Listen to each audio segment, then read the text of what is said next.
उसमें चीज़ों की कुछ डिटेल्स हैं जिन पे कोई एक फोकस नहीं किया गया और वो मेरे नज़दीक डिटेल्स बहुत ज़रूरी है। जैसे एक डिटेल ये है कि जब आदम अलैहिस्सलाम बनाए नहीं गए थे, अभी उनकी खलकत नहीं की गई थी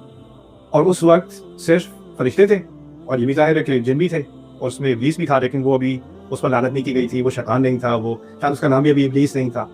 उसका जो भी नाम होगा वो होगा, उसका दर्जा वहाँ आना था। और अल्लाह ताला ने एक ऐलान किया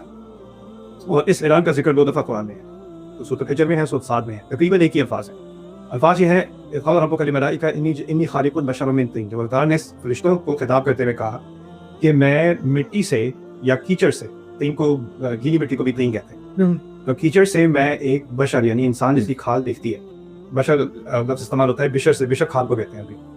तो जो जानवर जिसके फर ज़्यादा होता है ना, बाज़ ज़्यादा होता है, उसकी खाल नज़र नहीं आती, तो मैं ऐसा इंसान बनाने वाला हूँ, ऐसी मखलूक बनाऊँ जिसकी खाल नज़र आती है, बशर मिन तीन, मिट्टी से बना हुआ। अभी बनाया नहीं, मैं बनाने लगा, ख़ालिक़ुन बशर मिन तीन इज़ा सवैतुहु, और जब मैं उसकी तस्वीर कर लूँ, तस्वीर कहते हैं उसको सीधा बिल्कुल परफेक्ट बना दूँ, व नफ़ख़्तु फ़ीहि मिन रूही, और उसके अंदर अपनी रूह को भी फूँक दूँ, अपनी बनाई हुई रूह को फूँक दूँ, फ़क़अू लहू साजिदीन, फिर उसके सामने सजदा कर दे। तो ये अनाउंसमेंट की गई है कि अभी बनाया भी नहीं गया इंसान, अगर कहा मिट्टी से बनाने वाला हूँ और उसको मैं बहुत परफेक्ट बनाऊंगा, उसको बिल्कुल बैलेंस बनाऊंगा और बैलेंस के कलर्स एक सेकंड में वापस आते हैं। और फिर उसके बाद कहा कि जब ये बन चुका होगा फिर मैं इसमें रूह डालूंगा, तीसरी चीज़, तो मिट्टी, फिर बैलेंस और फिर रूह, 3 चीज़ें। और फिर तीसरे के बाद कहा कि जब ये मुकम्मल हो जाए प्रोजेक्ट तो तुम्हें सजदा करना है तुम सब। हमारा कॉन्सेप्ट ये है कि इंसान जो है वो इब्लीस को बनाया, क्या में आदम अलैहिस्सलाम को बनाया, एक दफ़ा बन गए तो फिर फौरन उन्होंने या फिर सजदा करो, तो उस वक्त पकड़ में आकर इसने कहा मैं नहीं करना। लेकिन अजीब बात यह है कि उसको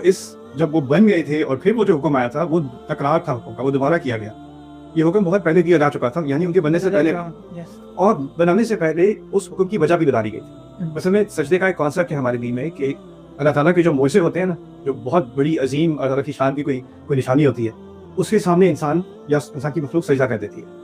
उसको देख के। जैसे मूसा अलैहिस्सलाम के किस्से में है कि जब